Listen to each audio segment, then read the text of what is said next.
ইসরায়েলের সবচেয়ে বড় বন্ধু রাষ্ট্র কারা? আপনার বাড়ির পাশে নব্য ইসরায়েল। আমরা বড় ইসরায়েল সম্পর্কে সচেতন আছি কম বেশি, কিন্তু আপনার ঘরের পাশেই নব্য ইসরায়েলের জন্ম হয়েছে, এই ব্যাপারে আমাদের সচেতনতা নাই। তারা সংসদ ভবনে তাদের সংসদে ফখর করে বলছে যে আমরা 6,500 সৈন্য পাঠিয়েছি, আমাদের হয়ে যুদ্ধ করছে। নাউজুবিল্লাহি মিন যালিক। তার মানে আপনারা প্রমাণ করলেন। আচ্ছা বলেন, খ্রিস্টানদের সাথে না হয় তাদের সম্পর্ক আছে, তারা আহলে কিতাব, আপনাদের সাথে তাদের কি সম্পর্ক? খ্রিস্টানদের সাথে না ইহুদিদের একটা সম্পর্ক আছে, তারা আহলে কিতাব দাবি করে তারা, কিন্তু আপনাদের সাথে যারা পৌত্তলিক তাদের সাথে এই ইহুদিদের কি সম্পর্ক? শুধু তাই নয়, আমরা লক্ষ্য করছি, আমরা আমাদের পার্শ্ববর্তী নব্য ইসরায়েলের মধ্যে লক্ষ্য করছি মুসলিমদেরকে তারাবির নামাজে টর্চার করা হলো, হোলি উৎসবের নামে মুসলিমদেরকে নির্যাতন করা হলো।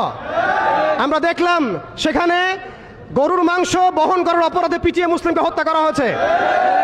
লক্ষ লক্ষ একর জমি যেগুলো আমরা ওয়াকফ করেছিলাম, সেই জমিগুলোকে রাষ্ট্রীয়ভাবে বাজেয়াপ্ত করা হয়েছে।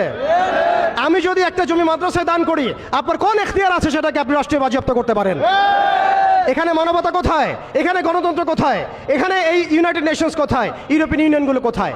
আপনাদের এই সব তথাকথিত তন্ত্রমন্ত্রগুলো এবং তথাকথিত মতবাদগুলো একটা এজেন্ডাই বাস্তবায়ন করছে, তারা পুরো বিশ্বে শুধু দাজ্জালের শাসন কায়েম করতে চায়।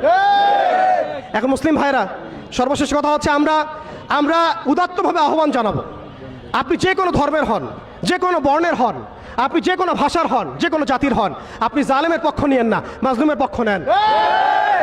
এখানে আমরা আপনাদেরকে কটাক্ষ করতে আসি নাই, আমরা সত্য উন্মোচন করতে আসছি। আপনি জালেমের পক্ষ নিয়েন না, মাজলুমের পক্ষ নেন। আল্লাহ চান তো কোনো না কোনো দিন আল্লাহ আপনাকে হেদায়েত দিবেন ইনশাআল্লাহ। আপনি মানবতার দাবি থেকে এই জায়গায় দাঁড়ান। এই অবস্থা যখন চলছিল তখন কি আমরা ঘুমিয়েছিলাম? উত্তর না। বিগত 100 বছর আমরা ঘুমিয়ে থাকি নাই, সবাই চেষ্টা করেছে কম বেশি, কিন্তু এই সব তন্ত্রমন্ত্রের জালের মধ্যে পড়ে, যেখানে মুসলিম ভূমিগুলোকে ব্যবহার করে তারা মুসলিমদের উপর বোম্বিং করেছে আর মুনাফিকদেরকে তাদের সহযোগী হিসেবে রেখেছে। অতএব তাদের অপশন হচ্ছে, হয় আপনি তাদের দাসত্ব করবেন, না হলে মরবেন। যারা দাসত্ব করেছে তারা সুখে আছে, তাদের কোনো সমস্যা নাই।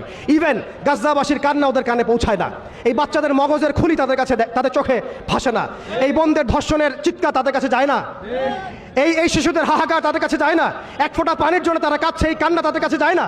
তাদের এই হৃদয় নেফাক দিয়ে এমনভাবে পরিপূর্ণ হয়ে গেছে, তাদের কাছে এই মানবতাহীনতার এই কাজগুলো, দৃষ্টান্তগুলো ওদের কলবের মধ্যে কোনোই দাগ কাটছে না।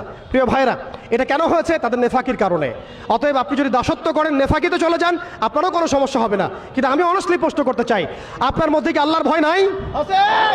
আপনার আমার মধ্যে কি কাল কিয়ামতের মাঠে জবাবদিহিতার ভয় নাই? আপনি আমি কি লা ইলাহা ইল্লাল্লাহ বিশ্বাস করি না? আপনি আমি কি মুহাম্মদুর রাসূলুল্লাহ বিশ্বাস করি না? আপনি আমি কি মুহাম্মদ রাসূলুল্লাহর উম্মত নই? অতএব আমরাও কখনোই কারো দাসত্বের দিকে যাব না ইনশাআল্লাহ।